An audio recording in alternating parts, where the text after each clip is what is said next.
Okay, welcome to our technical assistance meeting for the 2021 RFA. I'm Vic Jarvis from the Iowa Department of Education. I'm the consultant for 21st Century Community Learning Centers.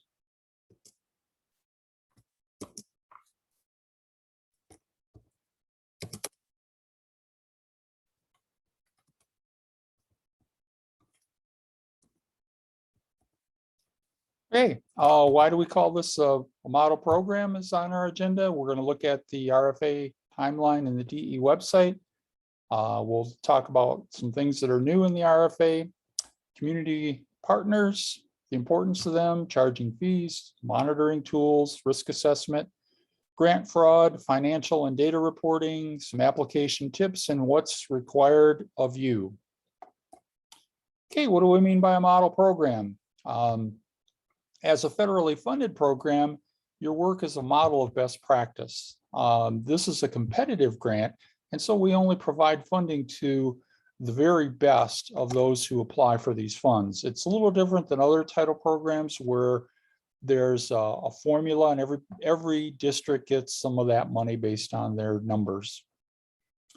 Okay, we expect you to run a high quality program, not a low quality program, that's going to be an example for others around the state for after school. And also, your grant application is a public document and it's available on our archive site. And those who are interested in starting an after school summer program or those doing research at universities may look at this information. And data is reported in a U.S. Department of Ed online system that is sent to Congress, and that determines our funding. Okay, this grant is for at-risk children. Grant funds are to be used for children. It's not designed to create new full-time positions. The program operates generally 3 hours a day, 5 days a week, and that's only 15 hours a week. So, at best, it's a part-time position. You should be providing services for the children. And if you do that, you're going to improve their attendance with fun activities. You're going to help them improve their behavior. You'll help them improve their reading, improve their math. And all of this progress is going to be reported in the federal APR data system.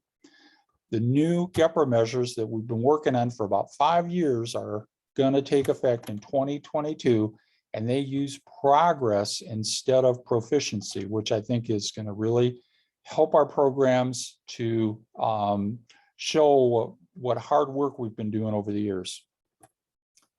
Now, this is just a little graphic about the hierarchy of the program. And, the very first thing we need to do is take care of the kids' basic needs. Are we feeding them, providing nutrition? Then the second thing is, relationships, social emotional learning. And then, when we get all those things in place, we can make progress with academics and learning, because a hungry child is not a child that's going to learn very well. Now, here is a little screenshot of our annual one-pager, and it is a snapshot of what we do around the state. We've got 49 grantees, 118 sites. We have 702 partnerships, and we're serving 12,382 children around the state. And it went down a little bit because of the pandemic, but I'm hoping those numbers will rise in the next year. Now, we're serving more children in need compared with 2019.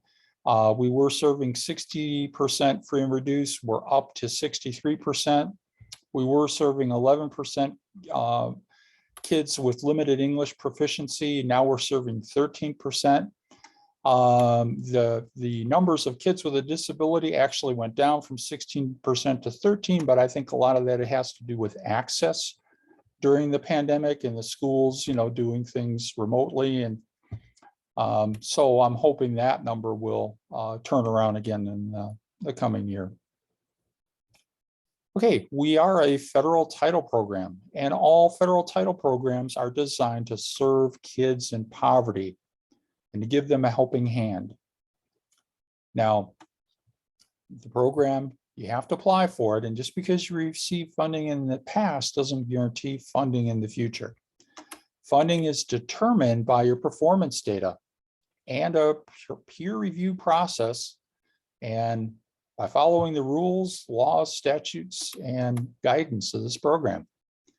You know, you may have done a great job in the past, but maybe your application didn't communicate this to peer reviews and you received a low score and didn't get funding. That happens. You know, that it happens to you, what you don't want to give up, but you want to go over. We will send you the peer review score and their notes, and you can see where you need to improve. So we want everyone to succeed in this program, and that's why we send out those peer reviews so that you can learn. Okay, what I like about this program is that it can really change lives.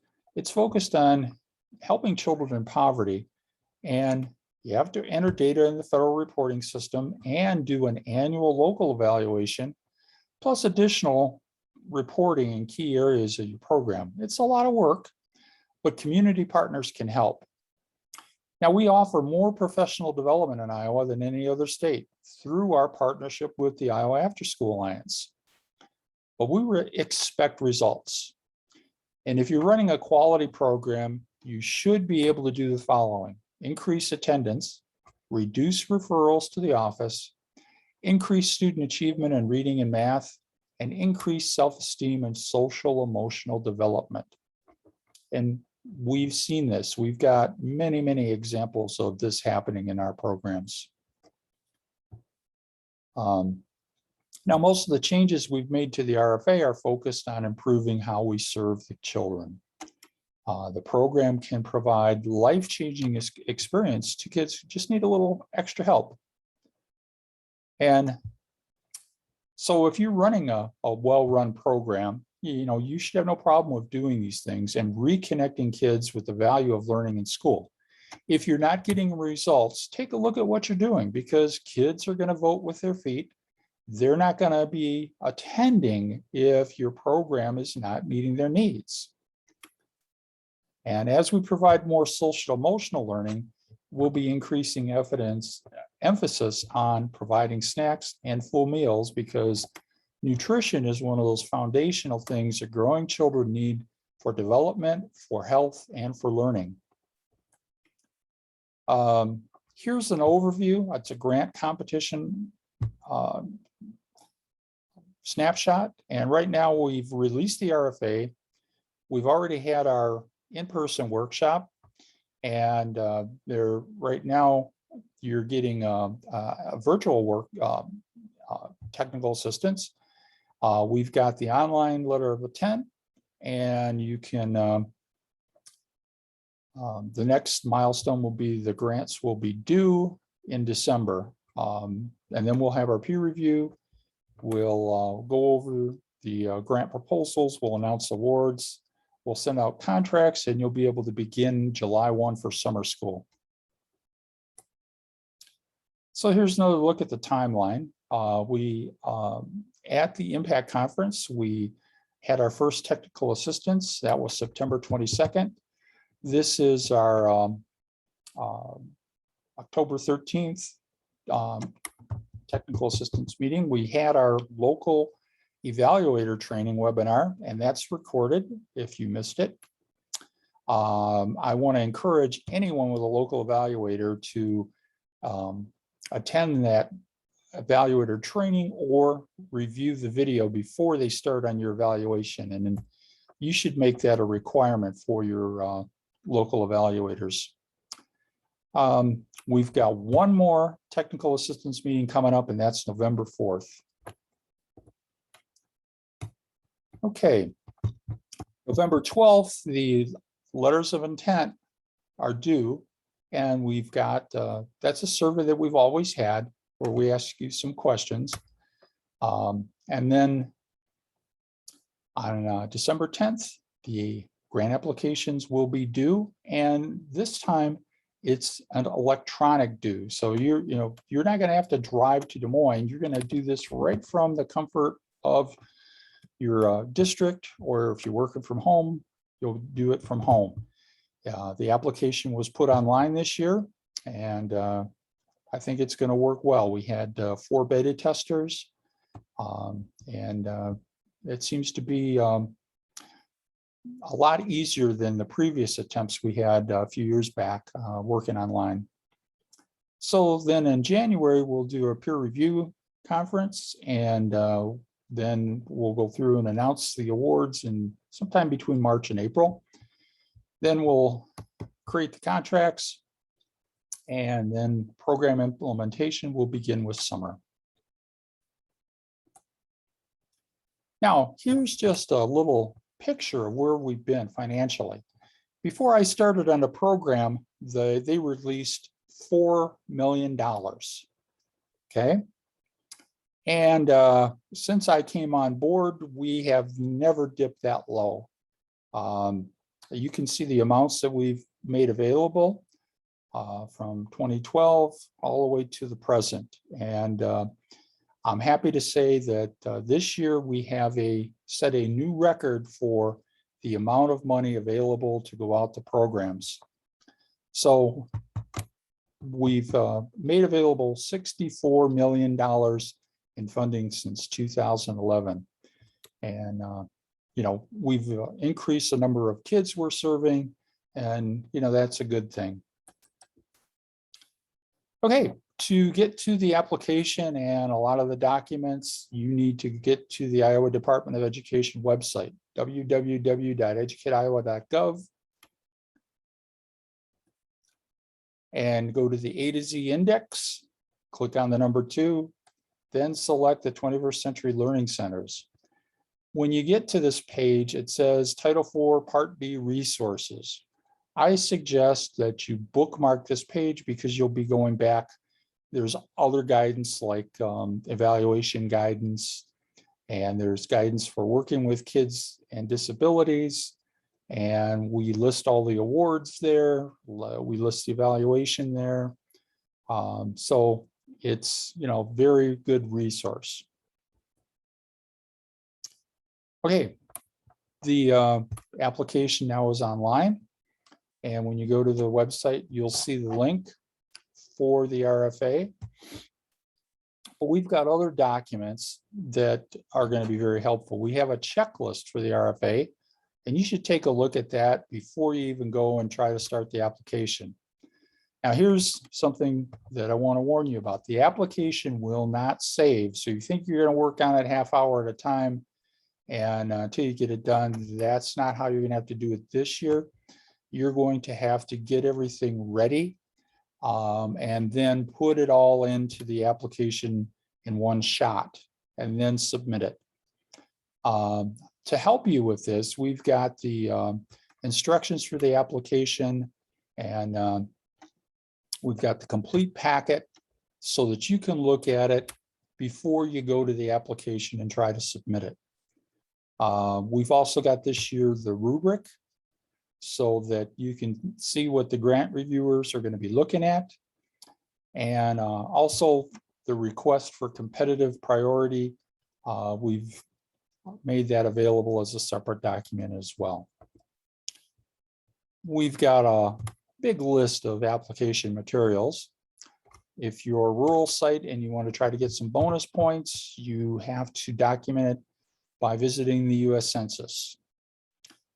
We've got a communications template. We've got an agreement with assurances. And notice that it says to be uploaded. When you have to provide those assurances and get signatures, you're still going to do that. And then what you're going to do is, scan it and upload it into the online application. So you've got some work to do before you're ready to click on that link and start on the application. Things we've had in the past, the sustainability form, the planning template, and the collaborative signatures. and a rather new one, or it's been updated, as the legal status of the applicant. And even more application materials. We've got the financial guidance, the guide to the program budgets, the funding estimator, student needs assessment template, and then we have the big list of appendixes, starting with Appendix A and going down to Appendix Q. So review all of those and make sure that you're familiar with all of them. Some of them you may need to click on, especially there's some of them that are guidance, you know, like the guidance for the minority impact statement, or the guidance for non-public consultations. Okay, let's talk about some new things in the RFA. Number one, electronic copies are no longer required. Hard copy is not required. Isn't that wonderful? You don't have to mail me hard copies of the application or a flash drive or a CD or whatever, because it's all going to be online. Another nice thing is we've got more bonus points than ever before. And we've got some additional statute clarifications. The bonus points. If you're in a county with high child poverty, you can receive 5 bonus points. If you propose to serve children a full meal every day and provide evidence of a partnership with a school food system or a local food bank, your attendance should increase and you can get 5 bonus points. We want, because of all the research on brain development in children, improving their health and improving their ability to learn, you know, the research warrants us to offer those 5 bonus points in that area. If you're a rural site, you can get 5 bonus points as long as you qualify based on the US Census data. Now, this is a new one. If you're a middle school or high school program and propose to serve middle and high school youth with a career and technical education program with evidence of a partnership with your local college or university, you can get 5 bonus points. Lastly, if you are a Title I school with a community partner and serve 50% of the kids that are free and reduced lunch in that building, you can receive 5 bonus points. Now that's a little different than in the past where we just, you know, would give you the 5 bonus points. Now we're asking to make this a program with capacity so that you're making a difference in the building with their academic achievement. In this way, if you in the past maybe had 3 sites, you may want to go down to 2 if you're serving high poverty schools, but you'll serve more kids in each of those schools. Now, we offer bonus points to provide equity and encourage best practices. So that's one of the reasons we do it. And, you know, so I would encourage you to get the bonus points if you're entitled to those. However, keep in mind, those are pretty easy to get, and don't lose sight of those larger point areas of the grant application. Now, if you're going for the I need 5 points bonus, you also don't want to just have a vendor in there. You want to have someone that's actually a partner with you in this program. And then we've got these points that are tied directly to poverty. We've got, we use the kid counts data. And if you have more than 17% child poverty in your county, you can be eligible for an extra 5 bonus points. And that's data that they regularly update. So we want to make sure that we're focusing on children that are in poverty. Now, if you propose to charge fees, you may be creating a burden for families in poverty, and that's not a best practice. So that's going to be reflected in our rubric, and you may lose some grant points for that reason. You should be seeking out community partners who can eliminate the need for these fees. Okay. Now, you should be attending a technical assistance meeting. You should complete the online letter of intent and then complete the online application.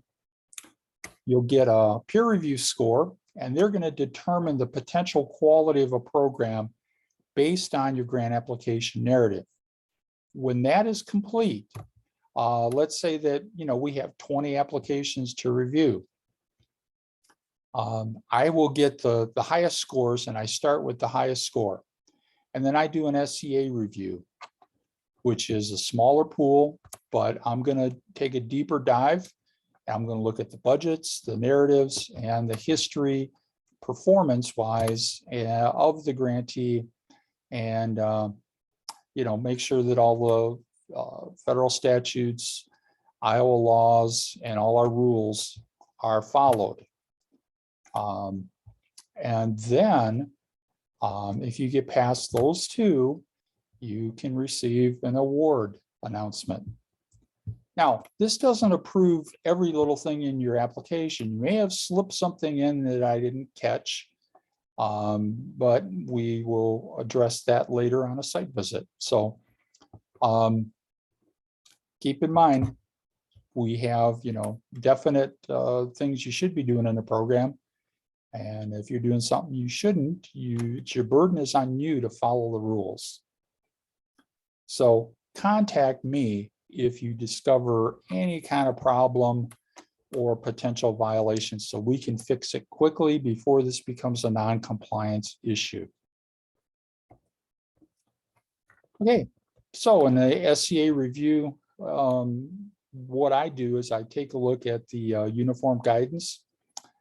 I look at a pre-award risk assessment, and I'm going to look at your financial stability, quality of management systems, history of performance, reports on findings with audits.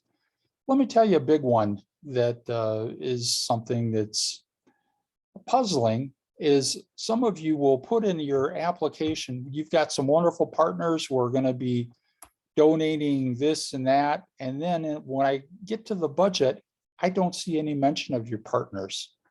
If you say in your narrative, you've got a partner that's going to donate $30,000, that should be in the budget.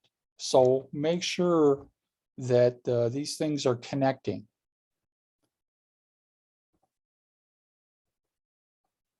Okay. Again, if you're in non-compliance, stop. You're not eligible to apply until your non-compliance issues have been resolved. Okay.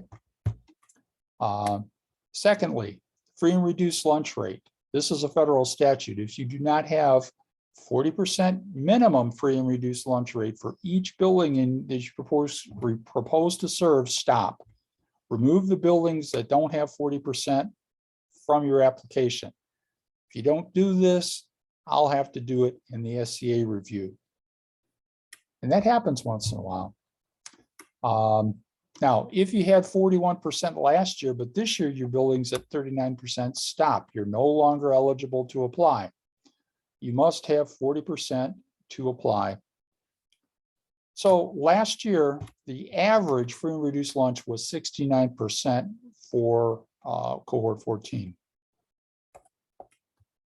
Okay, this is the federal statute that talks about the limits of 21st century funding not to exceed a total of 10 years. And we're going to apply this by the school. So, for example, if Des Moines had a grant for 10 years, that doesn't mean Des Moines is not eligible. But maybe what we're going to do, like they maybe have a school there that has received 10 years of funding. And the reason behind this is because the whole purpose of this grant is to develop community school partnerships to support after-school programs. That is why after years 4 and 5, there's a reduction in your funding because there's an assumption you've got community partners to provide sustainability, at least 25% after the first, 5 years. And then if you get it for another 5 years, the expectation is that you're going to eventually get to where those community partners can provide for that after-school program. So, it all makes sense. And this is why we've had a lot of emphasis on developing community partners, creating those sustainability plans, and regularly reporting them in your local evaluation. Because, this is a federal statute and we want to make sure we're in compliance. Vic, we do have a question in the chat from Lori. She says, do all schools served have to be targeted or comprehensive to get those points? No, but you're only going to get, what we will do, to be fair, is to get those 5 bonus points, if you have all the schools, then yeah. But if you've got if you're doing, say, 2 schools or 3 schools and only one of them is, you won't get all 5 points because, that would be unfair to give bonus points for that if the school wasn't targeted or comprehensive. So you might get 2 points or 3 points.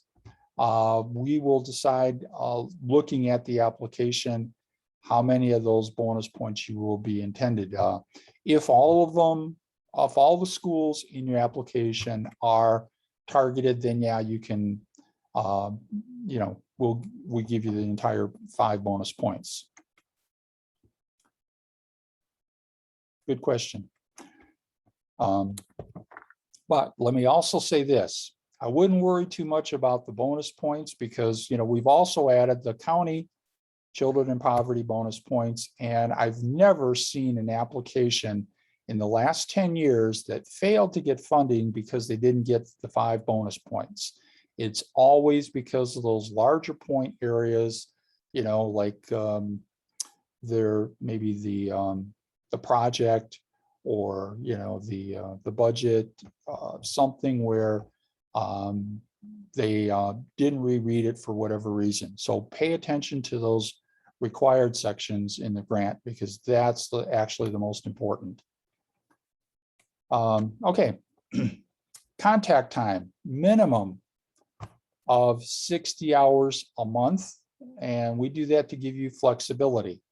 So that's 600 hours a year of contact time based on 180 days times 3 hours a day. This provides a research-based standard to ensure academic progress for children based on findings from the Wallace Foundation. The more time you spend with kids, the greater the results in academic achievement you're going to get. Now, okay, here's a little more detail. We want the kids to have access to a minimum of 3 hours per day, 5 days a week. And this has actually been in the statutes since the beginning. Now you can, with doing the 60 hours a week, if you have a teacher in service day, maybe on a Wednesday or something, once a month, you can do a field trip on a Saturday or do something on a Saturday or a Sunday and get reimbursed because it's 60 hours a month rather than Monday through Friday. So, if you offer breakfast and activities in the morning, we count that as an hour. We're also pretty fair. During Christmas break and school break, anytime school is not open, you can take those 3 hours per day, and we're not going to hold you accountable for the periods when the school is closed. So let's take a look at program income.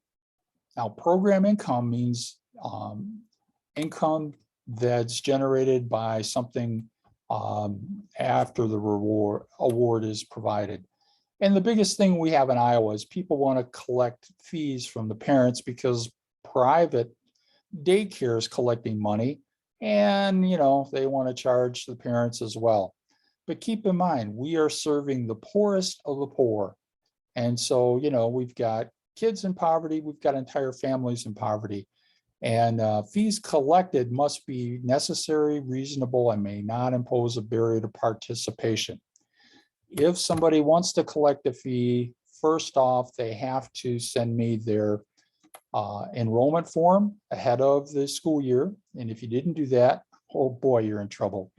Then secondly, you know, we monitor that in the claims spreadsheet. There's a section, if you collect fees, you need to report that. And if you didn't do that, oh boy, you're in trouble. So in the past, I only checked on that every 3 years, you know, and now we've got a little form that you can provide that. And my job is to make sure that you're not creating a barrier. And programs that charge fees may not prohibit any family from participating due to its financial situation. However, sometimes that enrollment form is written to create a barrier, and that's why I like to review that. And if I come on a site visit, if you're charging fees, you're going to do some special reporting, and we're going to take a look at all the kids and their status and make sure that we don't have families that are, there's barriers to them participating. So it's also charging a fee is not a best practice, and you will lose some points in your application. Okay, so this is one of my favorite things in the ESSA, that is the state educational agency will provide the least restrictive and burdensome regulations for local education agencies and individual schools participating in a program assisted under this part. And you can see that right away, when I got started on this, we reduced the application from 120 down to 48, and we this year took the whole application and put it online. And you know, even with the GEPRA measures, you know, there was 14, and we've got it down to 5 now, coming up in 2022. So that, again, we're working hard with the feds to try to make this program as streamlined as possible, and not to burden you with excessive regulations and paperwork. But it's not easy. I mean, it's a federal program. Okay, you're going to report in our online data system called the APR, Annual Performance Report, every year. Actually, there's going to be 2 reporting periods next year. This year there were 3, so they're reducing the reporting periods by 1, and that's a good thing. And I've listed the federal statute that requires the state and the subgrantee to keep records and show compliance with the program. And we do that in part through providing this data in the APR system. So here's a timeline of the major data reporting. Now, keep in mind, we're going to give you funding for 5 years. So we expect 5 years of data from the system into the system. So we're going to report the first year, you won't do anything because we report a year behind. So year 2 will be your first local evaluation due in the APR. Third year, you know, will be your second, 4th year, your third, 5th year, your 4th, but then you may not get funding again, but you're still responsible for providing us that 5th year of data, because you're reporting back on that year you got your final funding. So keep that in mind and plan for that. Okay, so again, here's the federal statute on evaluation. In case you thought maybe that I was making up the rules that you must do a local evaluation and then send that in every year and post it on your website. Nah, that's all in code. Okay, now partners. We require you to have a minimum of 5 to apply. In 2019, we had 674. And I provided a list of 36 statewide partners off the top of my head. So, if you are coming up short, you've got maybe 2 or 3, take a look at this list and you can find, I'm sure, enough to make the minimum. But you need to grow that list so that you have some sustainability. So it's not okay in year 3 to still have the 5 partners. You should have maybe 10 or 15.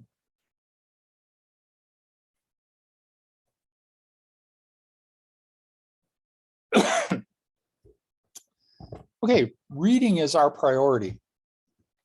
And so we have a wealth of literacy resources. The State Library of Iowa lists contact information for every library around the state. And there are more libraries than school districts because of consolidation. There's an Iowa Reading Research Center. You can bring Iowa authors in to your programs to talk about their books. And, we've got a partnership with the Iowa Ag Literacy Foundation, and they provide a lot of activities to teach kids about agriculture. You should also have a partnership with your community college. And here's a map of our community colleges. I don't see anywhere in Iowa that's gray that says no partnership available. The nice thing is, with a community college partnership, you provide for education for adults, adult literacy. You can talk to the deans and get some students to work in your programs. You can go to the physical education department and say, do you have any students that would like to work in our program and provide, physical fitness activities? There's just a wealth of benefit from partnering with a community college. When you have a family engagement night, you can have your college come out and talk about all the things that they have available for families that, want to complete their high school education and things like that. So it's just a terrific partnership. And guess what? It doesn't cost you anything. These colleges have federal funds and they are delighted to partner. So here's a little bigger link to the Iowa Library Directory. And every year we're required to provide a list of partners. And we do that because of the ESSA. And every year we update that list and post it. This is what our list looks like. Just a few of the hundreds of partners available. And partnerships will make your program better, to enable you to serve more kids and to give them a wealth of different experiences than trying to do it all by yourself. For example, the Blank Park Zoo and the Iowa Science Center, they have vans. And last time I checked, they don't charge for mileage. Everybody pays the same price no matter where you're at in the state. So, it's nice you can have that van come out and they bring in animals for the kids or science experiments, and that's pretty nice. IPTV has a after school curriculum, and they will provide free training and give you the materials. How nice. So let's take a look at the percentages in the budget. Evaluation, up to 4%. Professional development, minimum of 5%. Now you can spend more if you need to. Maybe you had a lot of staff turnover and you ended up spending 1 year 8 or 9%. That's okay. But you have to spend 5%. Administration, up to 8%, and that includes any indirect costs. And I've had people say, oh, well, we should be getting, 20%. And For this program, keep in mind, you're agreeing that this money is going to be earmarked for services for the kids, not administration. So we have our administration is, enough to get by. You're not going to be able to go out and, have any expensive perks with that amount. Transportation up to 8%. The other line item categories are up to you. Personnel, that's up to you. Now, what you can do every quarter is do a line item transfer. And I have to approve them, but that's a reasonable part of the management of a program. You may discover that for whatever reason, maybe you didn't have transportation expenses to the level that you thought. And so you want to take $1,000 out of transportation and buy some supplies. That's fine. But the reason that I have to approve it is because I have to check on those percentages. Okay, so watch your percentages. No more than 4% for evaluation, no less than 5% for professional development, 8% for transportation and access. If you need some extra things for serving kids with disabilities, that comes out of the access portion or the transportation part of the budget. When you look at the spreadsheet, though, there's some categories in there that help you correctly put it in the right area. Administrative costs up to 8%, and the minimum and maximum of a grant reward. Statutory minimum is 50%, 50,000. Now, I don't like to do an award for 50,000. I would I try to do them for more than that, because when year 4 and 5 rolls around and you got to get a reduction, that's why I like to start you out with, around 70, 75. The maximum grant award is 150,000 per site per year and 300,000 per application per year. So if you had 2 pretty large elementary schools, you could include both of them and they could get 150,000 each and maybe serve 200 kids each, and that would be the maximum. Just a little south of us in Kansas, the maximum for the application is not 300,000, but 150,000.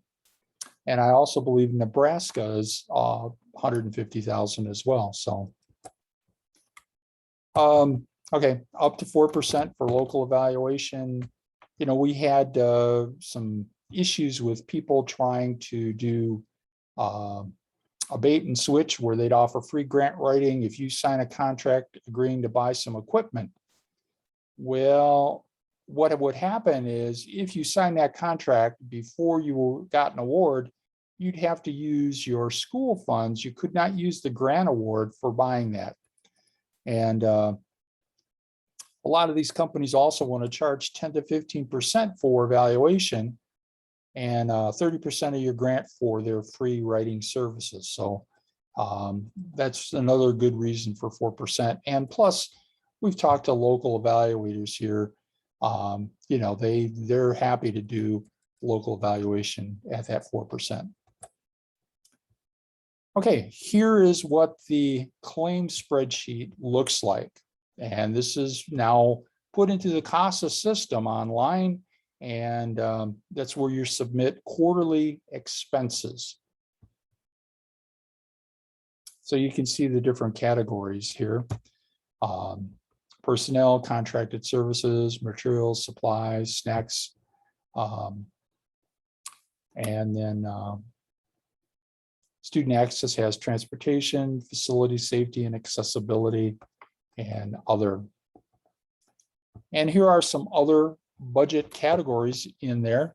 Evaluation is in there, other admin costs, and then look at the bottom, item number 7, non-federal program income. So if you charge fees, you need to report it in that line item. Okay, monitoring the program. Now, we're pretty transparent. We've had these forms online for years, and then before I do a visit, I make sure I email you the form so that, we're all on the same page. I don't have, sneak questions. What I'm going to ask is right on those forms. So the first visit is a checklist, and it's pretty comprehensive. It's aligned to the federal statutes. And we want to make sure that you're doing all these things. And if you're not, then we'll talk about what you need to do to correct it.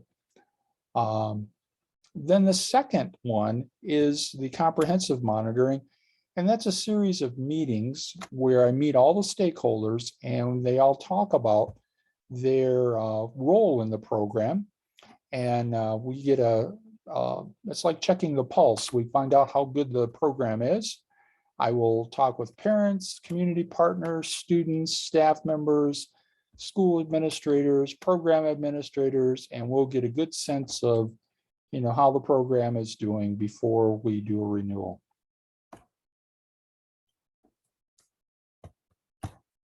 Okay, we have resources available to help you on your application. And one of them is a funding estimator.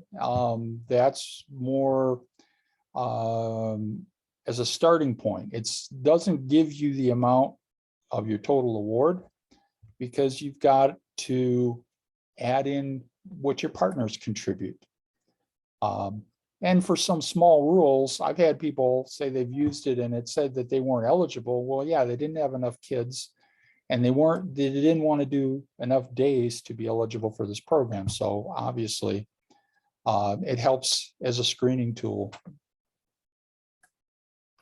This is what it looks like. It's a pretty simple spreadsheet that you can use to project different scenarios. You may find that you need to extend the number of days you want to offer your program. And you may decide that you can add more kids into your program by looking at this and doing what if analysis. Now, this is a federal statutory requirement that you must consult with your private non-public school officials during the design and development of your grant. Okay, so this should happen in September and October. It shouldn't be happening after Thanksgiving and 2 days before you submit. So we've got a form that's included in the packet to help you. Okay, and there's the federal statute in Edgar about equitable participation, and that's a requirement. So when you're doing your consultation, you should ask, what kids are going to receive benefits, how many. That should be reported to us, how many kids that they think are going to be attending. How will the kids' needs be identified? What benefits will be provided? How are the benefits going to be provided? And how will the project be evaluated? And that non-public school, if their kids participate, they have to provide you with, testing data. And, you have to include those kids in your federal reporting as well. So the three big areas are you going to offer comparable benefits, same benefits, or different benefits? Another thing is that every year, the non-public may choose to participate. However, only in the participation in the development of the grant will they be eligible for transportation. So if you get into the grant and you're 2-3 years in and they say, oh, we want to participate now, well, you don't have to provide them with the transportation. They've got to get the kids to your site on their own. So, we try to be fair with this. Okay, you can take a look at the Appendix O that has non-public school guidance. And if you have any questions, you can contact me. I'm happy to help. And, this is not, it's a collaborative thing, okay? We want to work with our non-pubs and, offer them, equitable participation. You won't be giving them a check for money and say, well, run your own program. No, they have to come into your program. Although we do have a couple of situations where there's so many kids in poverty that, they're running a program right in the school. There's enough kids for it. So that's why you want to get involved at the very beginning with your non-pub. Okay. And make sure that you document your consultation with the representatives of the school, email them, and keep a record on that, so to make sure that you have everything you need to prove that you've done your consultation. And if they do not want to participate, you let them know and record it in the form. You may not have a non-pub in the boundaries. You'll indicate that on the form, and make sure you sign this form, even if you don't have a school doing the participation. If you do have a school participating, list the contact people, their email, their phone numbers, because if you left something out about how many kids are going to participate, I may need to follow up during my SEA review. Okay. New applications. Iowa will offer a 3-year grant award, and the funding level will be 100% for each year. If you have sufficient compliance, you'll be eligible for additional funding for 2 years at 75% after a comprehensive site visit. Now, we can't extend any grant beyond the 5 years. If you want to go for a second 5 years, you have to put in a new application and you must document sustainability. And there's a limit for each school, and that's 10 years of funding. That's why we have community partnerships. Okay, so we've got our 2 site visits. The first visit is the checklist, and let's say you have 3 schools. I'm only going to visit 1, and we'll take a look at that school, look at the programs, and then do the checklist. The comprehensive one, however, if you've got 3 schools, I want to visit every school, and we'll do that on a different night. And I'll meet with parents at each school and community members. We can do that as one meeting. But we could also have more than one if you can't get them all together in one night. So the forms are posted on the department website. I'm not trying to have secret questions.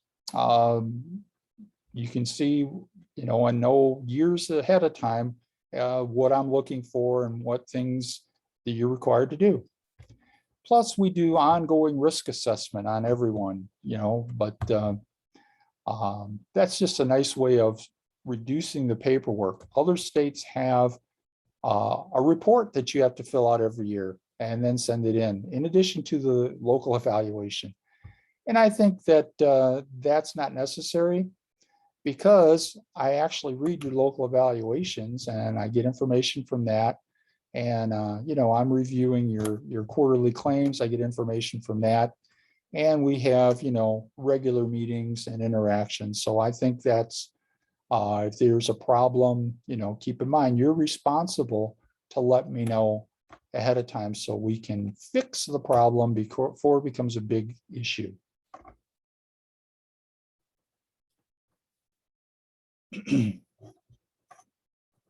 Okay. Previously funded grantees must provide evidence of some level of sustainability that will be used in the new application to provide services at a lower cost. So let me explain it this way. If you've had funding for 5 years and you got, you know, down to 75%. So we started you out with 100,000 and year 5, you got 75,000. You do a new application, that's actually year 6. You can't ask for another 100,000 to start. You're going to get 75,000 to start, and we'll reduce that down in year 4 to 5 to 50,000. So it's a continual reduction because of the fact you're signing an assurance stating that, yes, we will get partnerships. And there's even a statement in the grant that says that we certify that we will be able to, you know, sustain this program in the absence of lack of federal funding. So, I mean, this has been around for years, and we've just been gearing up to provide you with the support you need to, you know, make this happen. Make sure that you document your past grant work and don't just fill out a new application, because that could be viewed as supplanting. You know, if you don't want to talk about that you had a fund 5 years ago, you know, we want you to be honest and tell us about what you're doing. And a lot of you are doing fantastic. Every time I look at the local evaluations, I find just about every other grant that there are things they didn't mention that I've seen or I've heard about that they're doing that's just wonderful for kids. So I like you to get credit for the great things you're doing. So a big thing is, because of the sustainability expectations, make sure that your application reflects the contributions of your community partners, okay? Now, there's a difference between a community partner and just a vendor. Vendor disappears when the money runs out. Community partners will help you sustain your program over the long haul. There's people with a wonderful vested interest in their community. There's large organizations that really want to help kids.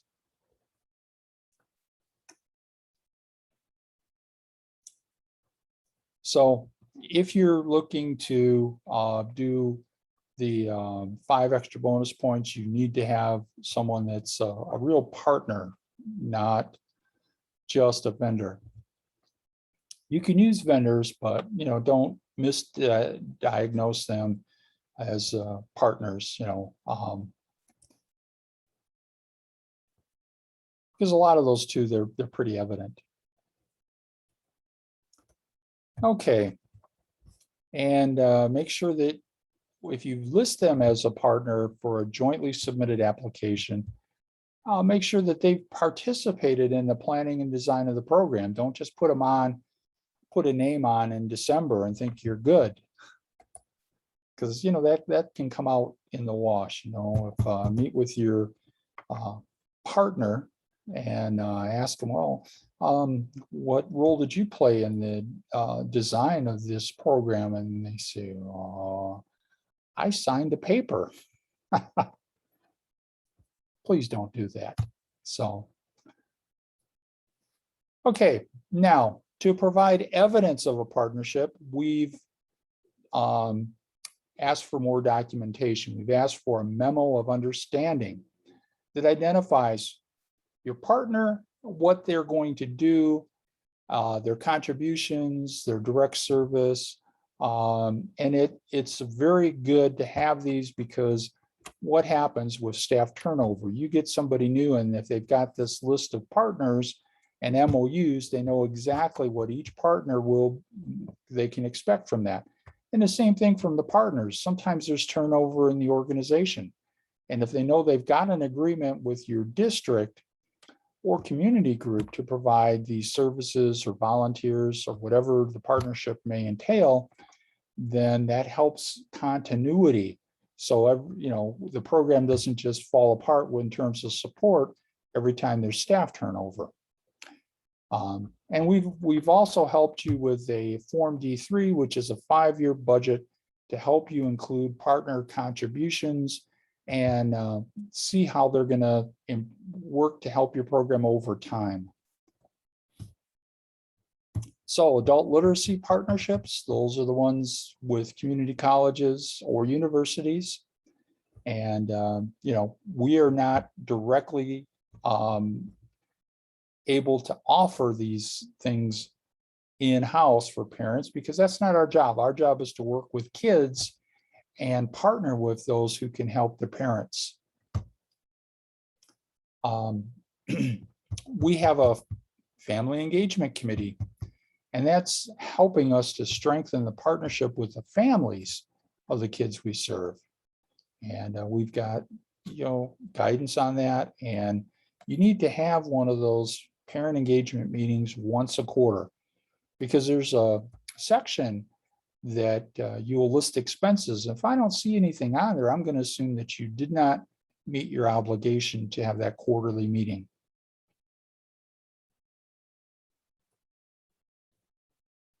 Okay, supplement and do not supplant. That's pretty standard for federal programs. And you don't want to get involved with supplanting, because if you have that in your application, it can be a wonderful application, but evidence of supplanting will render your application unfundable. For example, failing to document previous experience and how community partners can help sustain some of your program is supplanting. If you have questions, please email me and I'm happy to discuss this with you with your individual needs. Okay, there are 3 tests for supplanting that are typically used. Test 1, is the program or activity required under state, local, or other federal law? If it's required, then it's supplanting because you do have funds for this. Test 2, equivalency. Were state and local funds used in the past to pay for the program? If they were, it could be supplanting.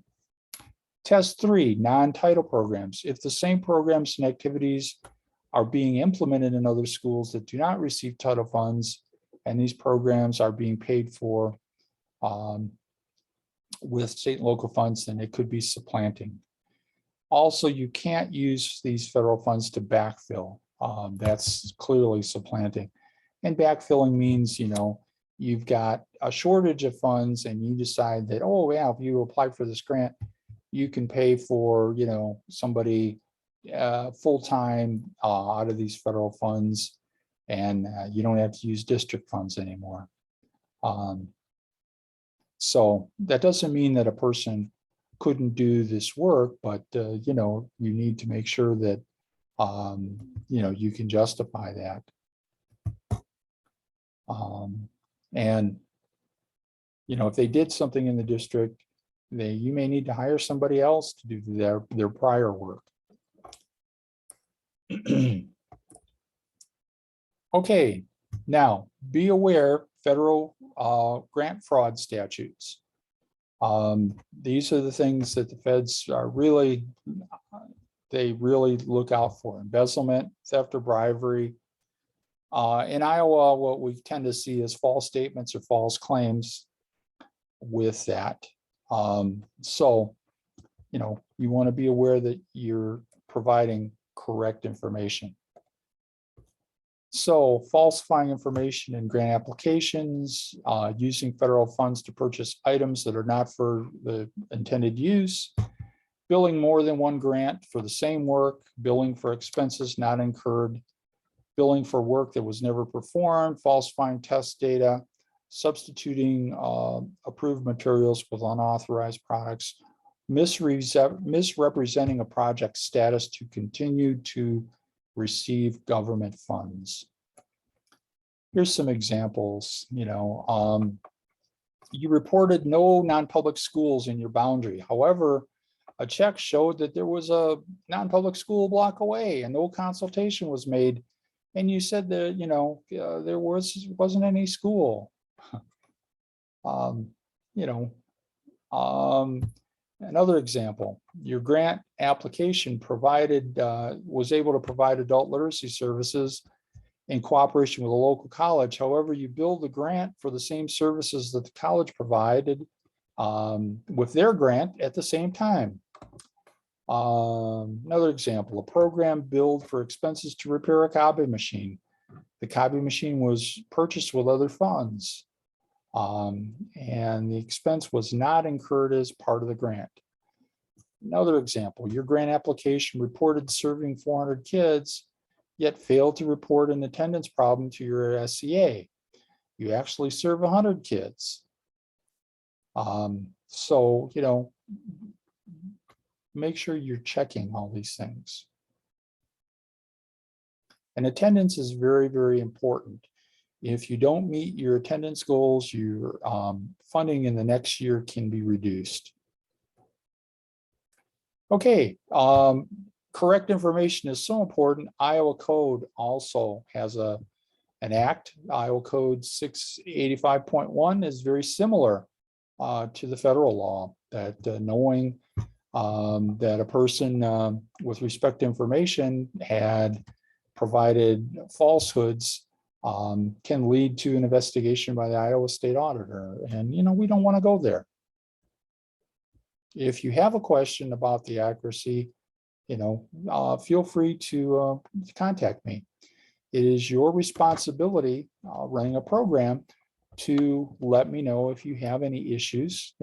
Even if you're not 100% certain you have an issue, call me and let's talk about it.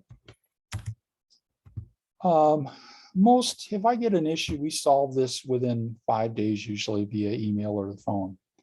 And if it's not solved, you have 30 days to informally resolve this situation. After 30 days, it's formal, and I have to notify my federal compliance officer, both at the Iowa level and the federal level.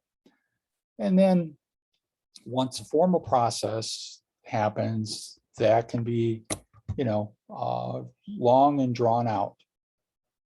So we'll identify non-compliance areas. We will look at the finances, and grants could be reduced or terminated based on the findings. So if you have an issue, contact me. Let's work this out, and quickly and effectively, so that we can keep the program going, serving the kids. So what do we expect of you? Serving the needs of children. A quality program will do the following: increase attendance, reduce referrals to the office, improve reading and math results. You should be a model of after-school programming that other people are going to want to maybe see how you're doing things. You need to have a web page that has your local evaluation there. And you can also use that web page to talk about what you're doing for your community. You may want to have an enrollment form there. You might want to have the hours, the days that you're open, maybe post a calendar for the month. You also will be developing and cultivating community partnerships. These are expected to grow over time. Okay, you need to monitor your program attendance. You'll report it quarterly. You should be looking at your budget every month and submit a quarterly claim and your general ledger. And you need to manage your budget and get approvals for line item adjustments. And the state fiscal year ends June 30th, and we like the claims in by July 15th in the CASA system. And then the federal grant year ends September 30th. So sometimes, if there's extenuating circumstances, you may get an amendment that lets you have a little extra time to spend your money, but it will only be like if your grant ends June 30th and there's a reason, we could extend it to September 30th, but not beyond. Okay, budget tips. We have a spreadsheet to help you calculating your funding request. Don't just ask for the maximum award unless you've got the kids to justify that size of an award. Our grant's all about serving children in need. The more kids in need that you're going to serve, the more money you're going to get. And it is not unusual for some of our grantees to go above and beyond. They said maybe in their grant they'd serve 100 kids, they're serving 150 kids because of community partners. So pay attention to the allowable percentages in the budget. Make sure to document any in-kind contributions and try to spend 100% of your grant award. Okay. All right. Now, the different sections of the grant are the student needs assessment, which establishes your priority goals. What do your kids need? You know, where are those achievement gaps? Your academic goals should be realistic and measurable. You know, no child left behind is left behind. We don't expect you to put down that you're going to get 100% of your kids to be reading, you know, by the end of the year. Let's make it, like I said, realistic and measurable. I like to, because we're dealing with at-risk kids that have social emotional issues, attendance issues when they start out, I think a good rule of thumb is greater than 50%. Now you could go beyond that, but we want to make sure that, you know, some years are better than the other, and, you know, we want to have it, again, realistic. Enrichment goals, again, make those realistic and measurable. Measures. How are you going to determine your progress with the data from your assessments, your performance, your projects, and other methods? And your research base. Curriculum and materials that have proven successful and have documentation that they work. Evaluation. Use a qualified evaluator. Establish an evaluation plan, and a good evaluator will help you monitor your progress and suggest what you can do to improve. So the 4% limit on evaluation will provide $6,000 a year for a $150,000 award. Tips for success. Number one, don't provide false or misleading information on your application. Have someone outside your organization read the application before you submit. Document the needs that your children have using data, and then check the accuracy of your budget and your numbers for, you know, make sure everything's correct. And don't go over page limits. Okay, here are where points are lost. Student needs assessment. It's typical to see points lost there in the project narrative. The research base, not so much, but the management plan, those 20-point sections, that's 64 points. And a lot of people lose points in those areas for whatever reason. So make sure that if you don't double check anything else, at least those 3 areas that you double check and make sure you've got it the way you need it, and have somebody else reread it. Okay. And, you know, it's so funny because I get emails, people asking me, oh, I want to get these bonus points. And then I scratch my head when I look at it and I say, yeah, okay, you got your bonus points, but you only got half your points on your project narrative. So, you know, make sure that you're getting all the points for the meat of your grant. Now, we require that you participate in a committee. These committees help you with your work. They're all designed around the work we do. So there's an evaluation committee. And then there's a PD committee. There's a support committee. So, you know, the support committee talks about best practices and, you know, what are the areas of need that we have. We've got a communications committee. And we have a family engagement committee. And we've got a brand new committee that is new grantee or staff turnover. And that is a requirement for those who have never had a grant before or who've had some staff turnover. We will auto enroll you in that committee. And that committee meets monthly just to make sure we're providing you the support you need to be successful. Okay, program attendance requirements. Keep in mind, in your application, you're setting the number of kids that you say are going to attend. So don't put 400 kids and you're only going to get 200 to attend just so you can get more money. Be thoughtful and be accurate. We require you to meet 70% of your attendance numbers by the end of year 1. We require you to meet 80% of your attendance numbers by year 3. It used to be 90%, but I didn't think that was reasonable, given that we're working with at-risk kids with attendance, chronic attendance issues. So we scaled that back a little bit. And if you fail to meet your attendance numbers, we can reduce your award, and if we're actually required to do that, the next fiscal year. And let me say this, quality programs never have a problem exceeding their attendance numbers in their application. So, if this is an issue, that means we've got to pay a little more attention to what else is going on in the program. Why aren't kids attending? Okay, if you have any questions, please contact me. You have my email, you have my office phone number, my cell phone number, and I'm happy to be of service. Okay, now what we're going to do is do a live demonstration of the new online application with Crystal. Yeah. So thank you, Vic.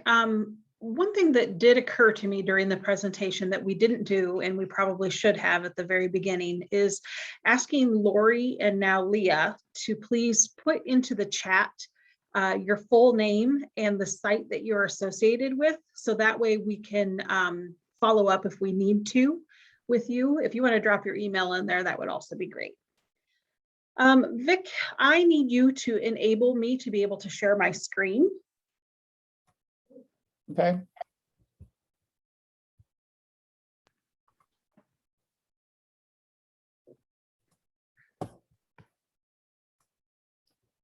You should be able to share now.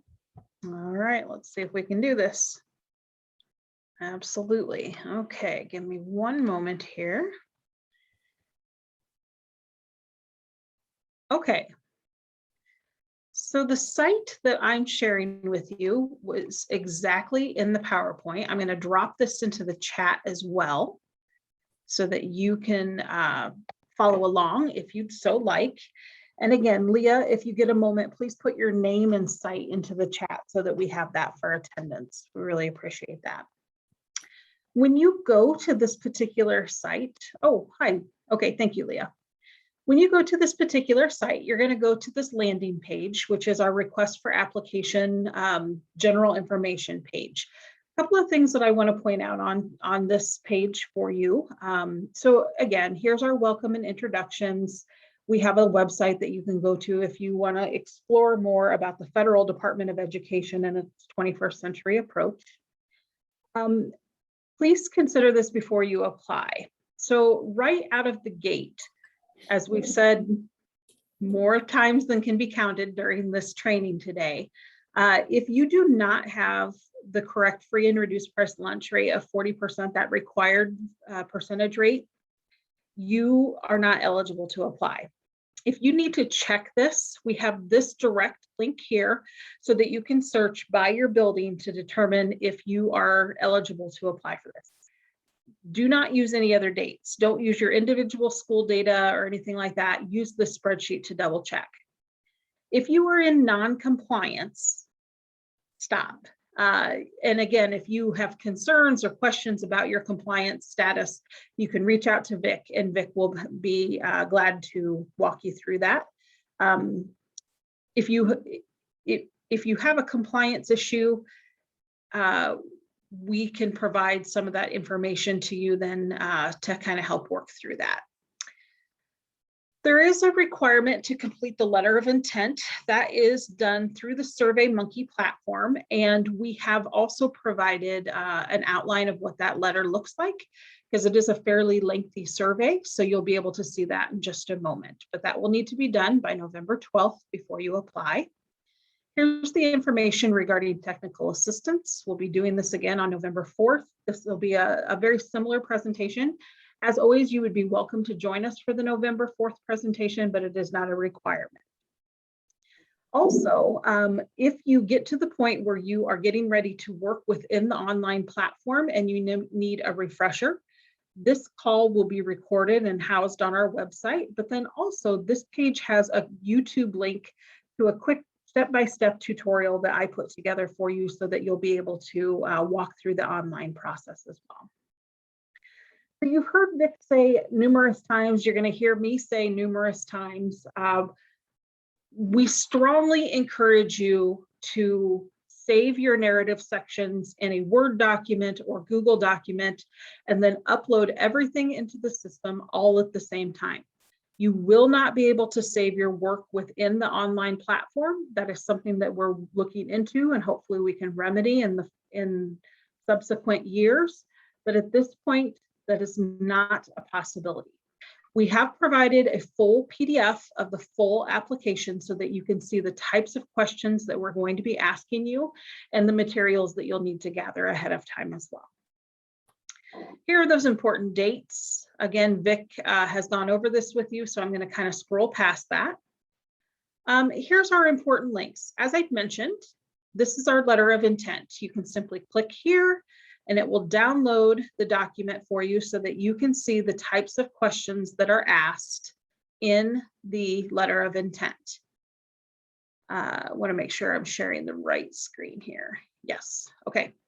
We have included the full RFA document. We've included the full RFA instructions, including things like code and guidance and things of that nature. Those are both available as a PDF for you to download and take a look at. We've also included the scoring rubric. I know as a grant writer, I appreciate having the scoring rubric when I write a grant so that I know that I'm writing each of my sections to achieve maximum points. We also have our checklist, and we have a template for a student needs survey. So I would like to pull up this checklist so that everybody can see this. Give me one moment while I grab that here, and then I'm going to start a new share. And I'm going to make this a little bit bigger so you can see it on your screen as well. Can I get a thumbs up or a yes if you guys can see the RFA checklist?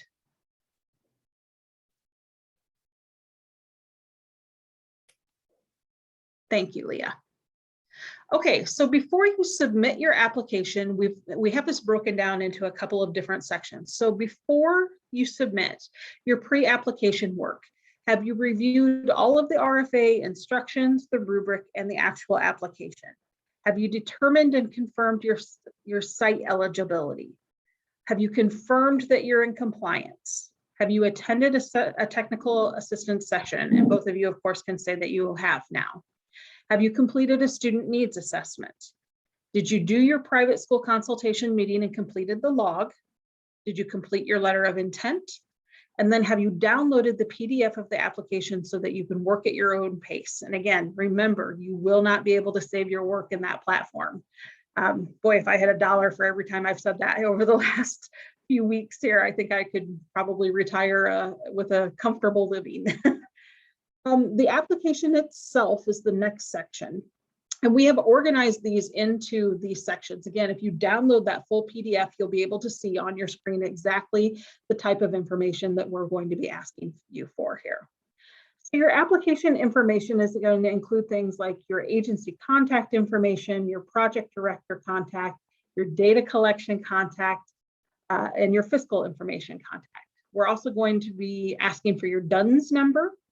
And then if you are a past grantee, which both of you are on the call today, there is required information about your most recent grant that will need to be completed. Do we have a question? Okay. The following forms are on a forms page, which you'll see in just a moment. I'll actually show you what that looks like, but these are the forms that will need to be downloaded and then completed and uploaded into the system. You are not required to use some of these templates. So for example, your MOU, your memorandums of understanding, if you have a district document or a site-based document that you use for your memorandum of understanding, you can absolutely use that document, but we have provided a template for you just in case. The other forms, we do prefer that you use the template that we provide. We're going to be asking about your site information, including some of that school information, your total enrollment, your proposed number of youth to be served, when you'd like to hold programming, if you'll be doing before school programming, after school programming, summer programming. You'll see when we get to that page in the demonstration in just a moment. We've also included spots for Saturday, if that's something that you or your district are hoping to achieve. We want to know about your family engagement activities, knowing that, again, this is kind of a fluid proposal at this point, and that things may change, but kind of what you're generally thinking for those types of things. Of course, as with every grant you've ever submitted, we're going to be asking for and having you upload your financials, including Form D1, which is a funding request summary, D2, which is your budget document, D3, which is the budget document, including partner contributions, and then we'll have you confirm your financial resource information. We're also asking about some best practices that you'll have at your site when it comes to those basic service components, and then we'll get into the narrative. So the narrative sections have not changed from past grants, but again, because we're using an online platform this year, it looks a little bit different, and we'll ask you to respond to the questions using our prompts as guidelines. And again, you'll see that in just a moment. And then of course, once that's all done and everything is uploaded, we'll have you submit your proposal. After you submit, you should automatically receive a success message upon submission. If you have errors in your application, meaning that you've forgotten to complete certain fields or something like that, you will get a notification screen that will have those particular areas outlined in red. So you'll need to put something into those boxes. If you are not, so for example, if you are not planning to provide before school programming, you will be required to put an NA in those particular sections in some of those fields. It may be as simple as that, or it just may be that you got a little click happy and moved on to the next section. But those will be highlighted in red, and it will prevent your application from successfully submitting. So you want to be sure that you address each and every one of those. Once we do receive your successful submission, you will get an automatic email generating the confirmation of your application. That is going to come from sppg@sppg.com. Now, some of you have pretty secure filters in place. So if you don't immediately have that in your inbox, please check your junk or your spam folder. And if you do not receive an email, a confirmation email, please reach out to me. My contact information is on the main landing page of the RFA, and I'll go back to that in just a moment. We'd also, just as a general reminder, would like you to review those post-application calendar dates when things are happening. As Vic said, we'll have our peer review teams work through the materials. We'll have a reviewers conference sometime in the month of January, and then moving forward, we'll be making the announcements according to that timeline. And then within 2 business days of submitting your application, you will receive an email from me, which will be a PDF of your complete application that I will send back to you as an additional level of confirmation for the submission.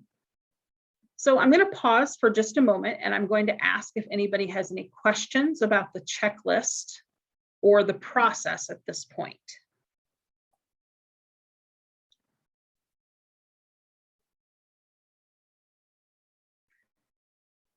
Okay, so before I actually get into the application itself, I want to point out here that if you have a question about the actual grant itself or the funding, those questions should be directed to Vic, and his email, of course, is here. If you have questions about the logistics of the grant, the online platform, where you can find certain documentation, things like that, those questions should come to me. And here is my email right here. The nice thing is that Vic and I work pretty closely together though. So if you happen to email one of us or the other of us, then we'll be happy to reach out and provide that support you need. So once you've taken a look at this landing page and you've confirmed everything, you've downloaded all the documents that you need and so on and so forth, you can click this yellow button down here to begin the application. And that will take you to our first screen. So again, we have this kind of disclaimer up here again. So we have a pop-up. You cannot save your progress in this. So we strongly encourage you to put this into a Word document or a Google Doc and then upload everything all at the same time. So we can go ahead and click Start Application. We also discourage you from using your back or forward browser buttons up here at the top. If you would like to move between pages, you should be able to do that in this kind of toolbar line right here where my mouse is hovering. So as I said, this very beginning page is going to be asking for your application information. It may be a little hard to see on your screens right now, but we do have these kind of light gray indicators in each of the boxes where we're asking for the types of information that should be provided here. So for example, your director of agency is probably going to be your superintendent, your principal, your executive director. And then if that person is also the project director, you can click yes. But if they are not, if you have a different person, which is almost always the case when it comes to school districts, we don't have very many superintendents who are actually running those out of school time programs. You can click no. And then this hidden field will pop up and allow you to put this person's information in here. So again, pretty basic stuff. You know, the general contact, as we said, we'll need your DUNS number, your fiscal contact. One thing of note here, your fiscal contact information should be your school or organization's chief financial officer or business manager. So this is the person who deals with the finances for your school, for your organization, and will have that working knowledge of how the finances work. When you get to the bottom of this page, we do have this section of if you are a past grantee. So if you are, you'll click yes. And then we have this kind of red notification here that only past grantees are required to fill out this section. We have several kind of yes/no questions about your compliance status. Did you meet your attendance goals? We're asking you to provide information about your most recent 21st Century Community Learning Center grant. And we've provided some examples, again, using that kind of light gray text in some of these fields for the type of thing that we're looking for here. So this question of please provide your enrollment numbers for the past 3 years of your previous grant. As an example, if you were funded in 2017 and 2018 for that school year, you had 100 kids, you'll write it out that way. But again, for the past 3 years. As you work through these questions, some of this information may not be at the tip of your memory. So for example, we're asking about your required committee work and things of that nature. If that's something that you would like to confirm, I do keep attendance for all committees connected to 21st Century, and you're welcome to reach out to me and I can help confirm the number of committees you've participated in or the number of professional development events that you've attended in the 21st Century sponsored events that you've attended in the past however many years. We ask these questions because they provide that data about the effectiveness of an existing program, and this is required by ESSA. So just be aware of that. I'll pause for questions regarding page 1, and I'm just going to kind of slowly scroll up here to see if anybody has any thoughts or questions that you want to ask at this time.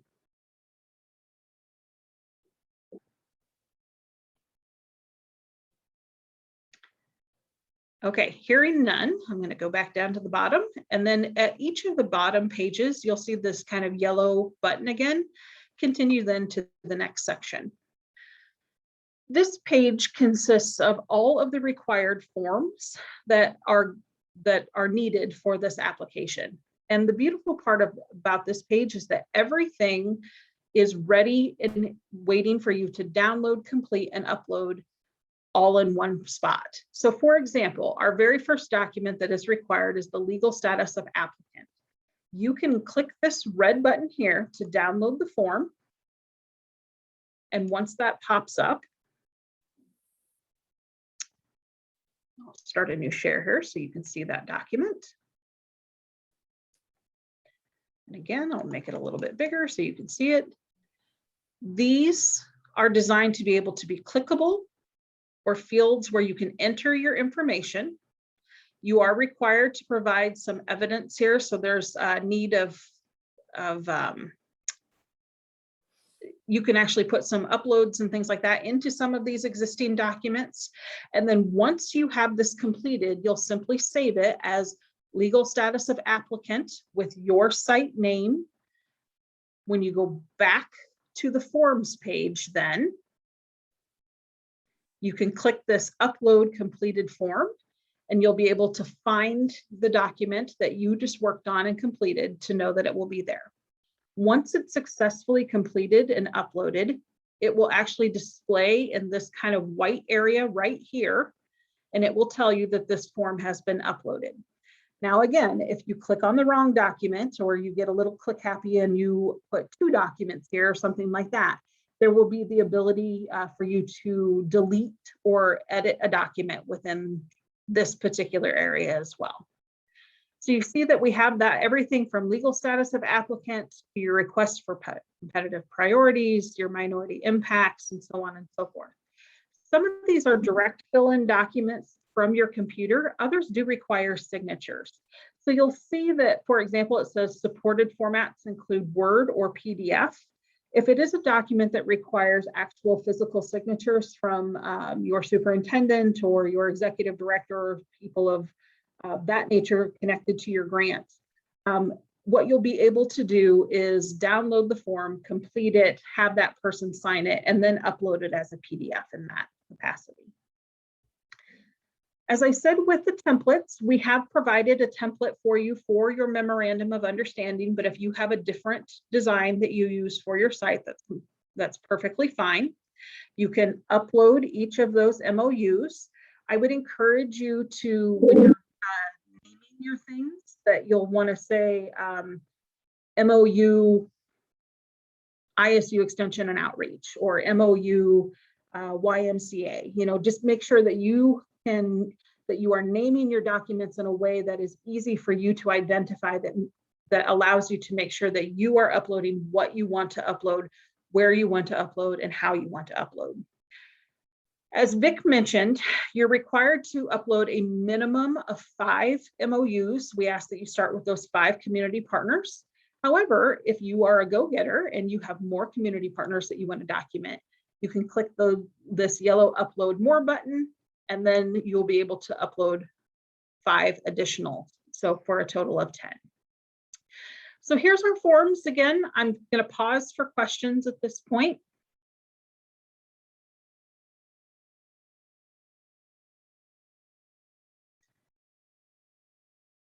Okay, I'm going to continue on. This next page is your site information.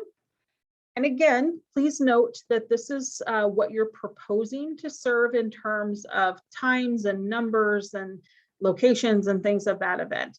We know that there may be slight variances if you are awarded, but this should really kind of be like the beginning part of what it is you're hoping to do with these funds. So you'll be putting information in, again, your school, your agency name. So if you are with ABC School District and you'll be serving Washington, Jefferson, and Harrison elementaries, you'll break it down your targeted schools here. If Washington Elementary serves grades K through 3, and again, you can see that we have some kind of gray predictive text here for you, or guiding text for you here, that's fine. Go ahead and put that K through 3, but maybe Harrison serves K through 8. You'll want to be able to put those numbers here. For this total enrollment column, we'd like to know how many students are at each of these schools, the free and reduced price lunch rate, and then who you are proposing to serve in your program. So if there are 150 youth total at this school and you are planning to serve 50 kids in grades K through 3, you'll put K through 3 here. And then you'll let us know how many kids you're proposing to serve before school, after school, or in summer. So maybe you're planning to serve 10 youth before school and you're planning to serve 50 after school. You'll put those numbers here. Now, once you've entered all of your school information and your individual numbers for before school, after school, and summer, you will need to make sure that these total boxes add correctly. Again, in future applications, we're working to see if we can get something to pre-populate that for you. But unfortunately, for this particular online platform, we were not able to do that at this point. So moving on then to specifics, before school site operations. So we'd like to know your estimated start date and end date. So is it the first day of school? Is it the 1st of September? For those of you who start in August, do you end on the last day of school? Do you end the week prior to the last week of school? Let us know those types of things. And the total number of service days you're planning to provide.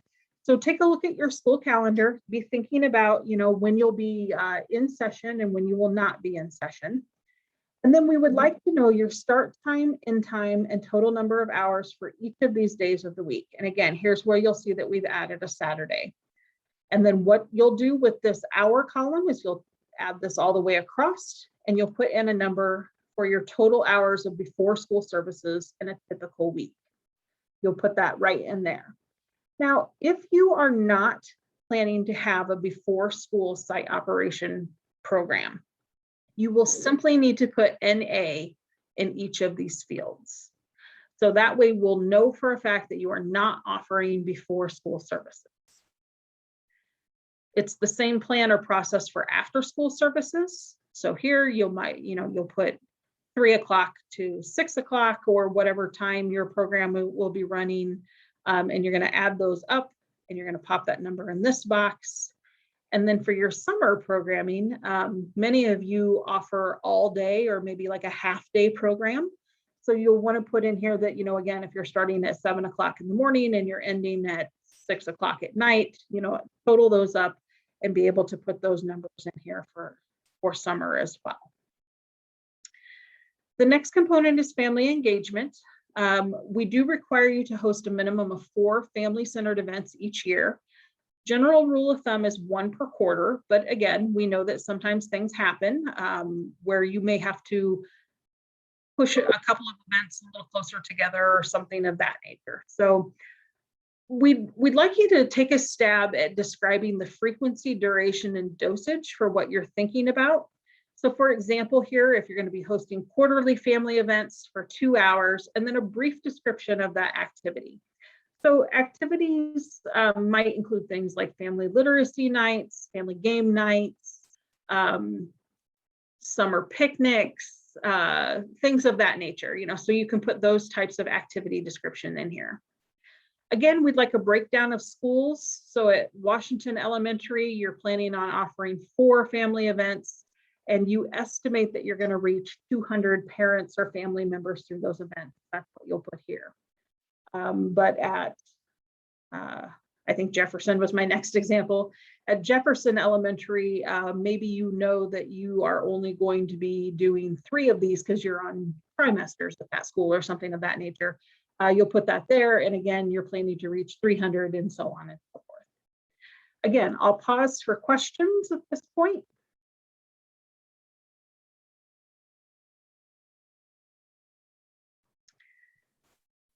Okay, moving on to the next section.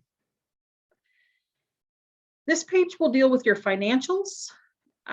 If this funding estimator tool is helpful for you, it's a great way to get you thinking about what an appropriate ask should be for your grant proposal. It can be a very helpful tool for that.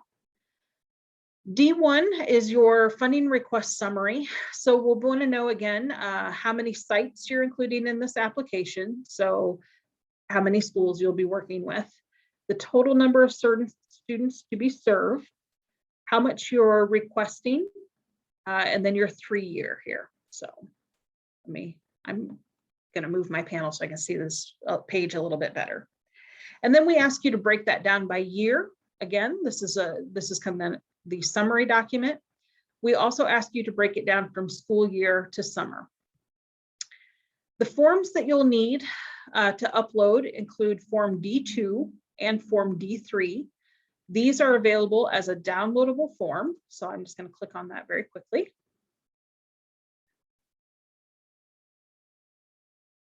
And show you what this document looks like. If you have submitted grants in the past, this should be fairly familiar to you. The form itself has not changed. So this is where you'll put in your projected costs for year 1 into Form D2, and then Form D3 is our comprehensive look at that. So you'll complete those and you'll upload those back up into the system using this upload completed form. Again, I would encourage you to name it appropriately. So Form D2 with your site or your school district name, that would be good. And then Form D3 with your site and school district name. Again, it just allows you to be able to know that you've grabbed the right document to upload within the grant. Form D4 is going to be asking about your financial resources. So if you're a public entity, like a local education agency, community college, governmental agency, things of that nature, you'll click here. If you're a private nonprofit organization, a community-based organization, you'll click this box here. And then we're asking for you to describe your funding sources so that we know that you have the financial capacity to be able to take those, to support the startup of this grant. And then once your financial information is complete, you'll continue to the next section. So any questions about finances?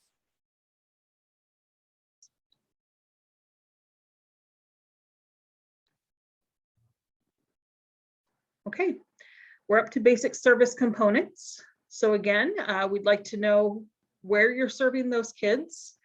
And then this can be summarized as like our best practice page. So do you plan to provide the following, any of the following to meet your nutrition or food access needs? So are you planning to do a full meal, use a backpack program, or a snack, which of course the snack is a minimum. And then essentially this is just kind of a click promise of, yes, we plan to follow best practices, or you don't.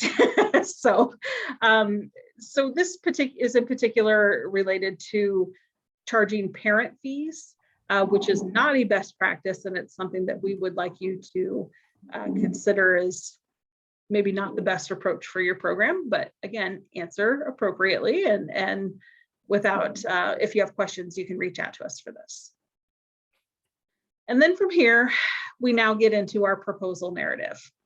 So a couple of things of note that I would point out on these is that, again, we strongly encourage you to save your narrative sections in a Word document or a Google Doc. You will not be able to save your grant progress and come back to it later.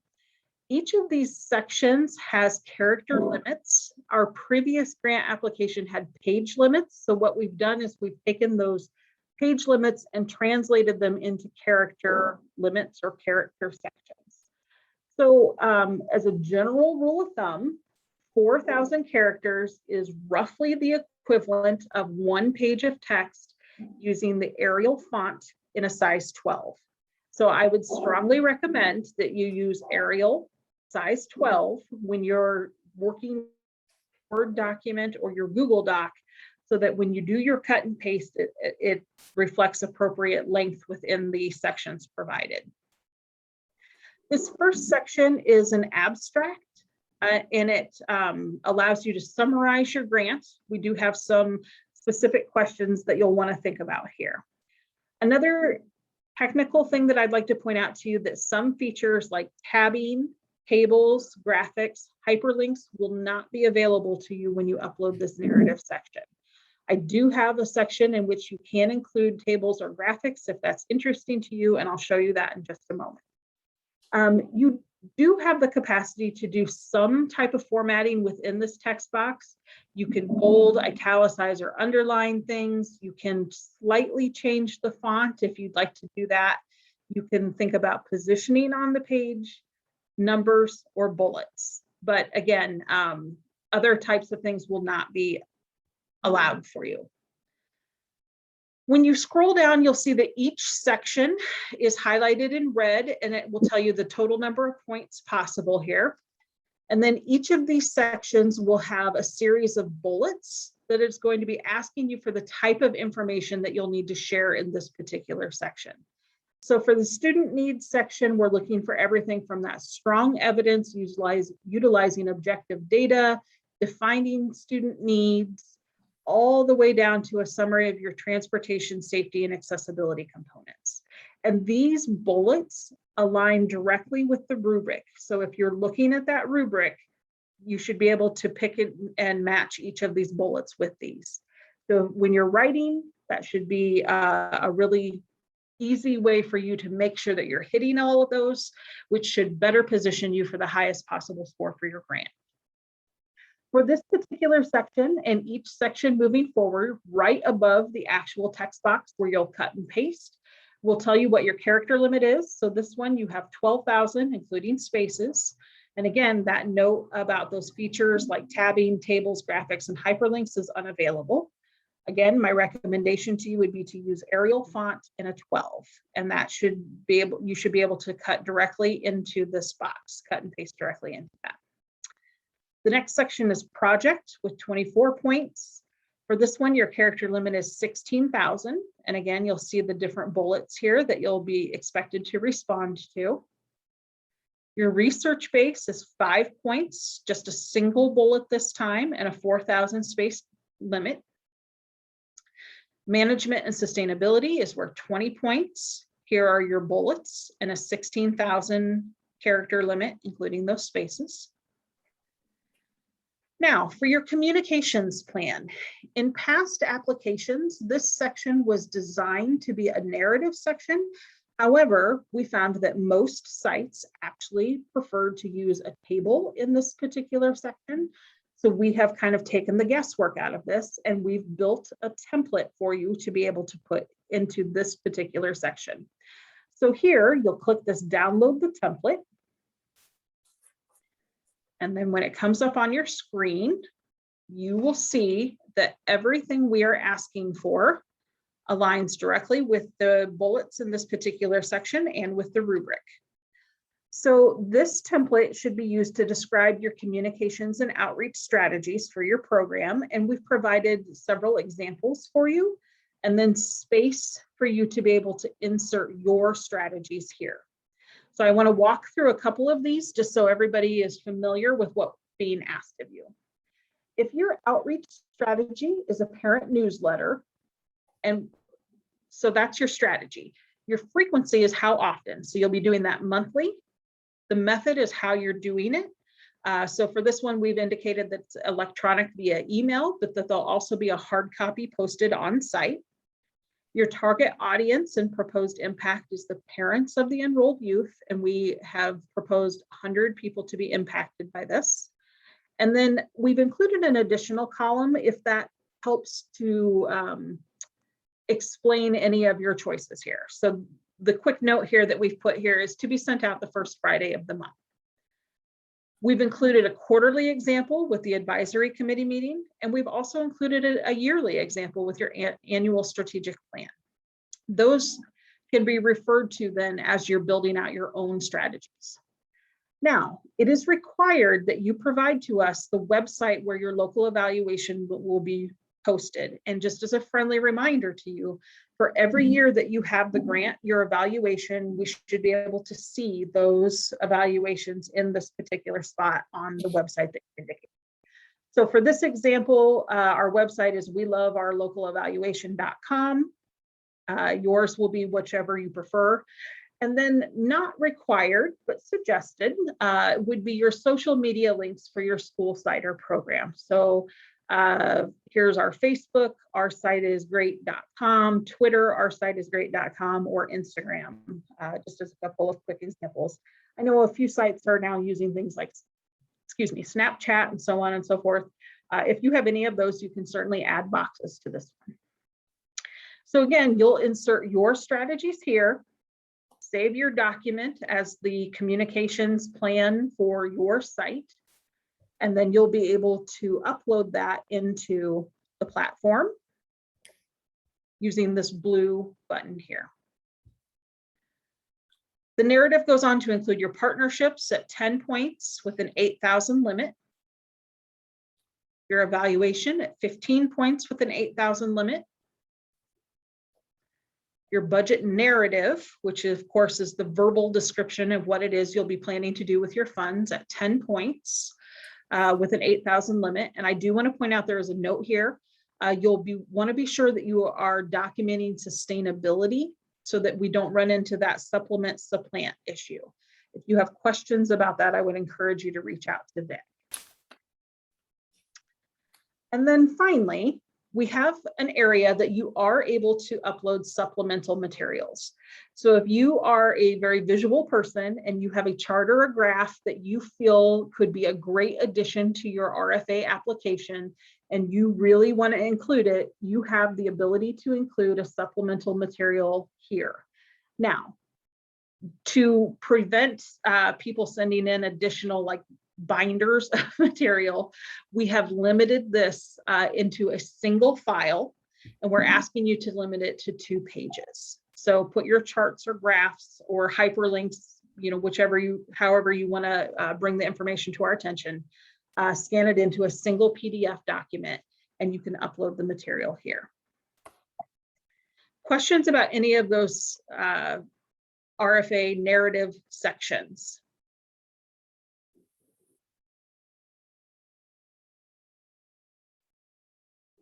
Okay, so you've done all the work and now you're ready to submit. So you're going to go to your next page, this ready to submit page, and it will give you this blue box about reviewing your information. And because I didn't fill anything out during this demonstration today, every single one of these fields is left blank, and it will tell me that my application cannot be submitted because I did not do this. But this is the way that you can review the entire document all at once, make sure that you have the information you want or need in those particular places. This is an example of an area I had previously clicked on this box. I did not put information into it, and it's now telling me that I need to fill out this field because it has this red indicator. Avert your eyes for a moment while I scroll to the very bottom. And then after you get everything put in place, you'll be able to click this button to submit your application. And again, right now it's giving me this error message because one or more required fields has not been filled out. Say I did all of that, I will receive a success screen that lets me know that the application was submitted successfully. Again, you'll get that sppg@sppg.com email. And then within 2 business days of your application, I will be sending you a PDF of your full application document. So with all of that being said, I would say just kind of in closing, we have attempted to make this as easy as possible on you. Thinking about the types of online applications that were out there and the necessary documents or pieces of information that were required for 21st century, to get that all collectively into one application and on one online platform for your ease of use. I'm going to stop talking. I'll just ask if either Lori or Leah have any questions for me that I can address at this point. And then I'll turn it back over to Vic.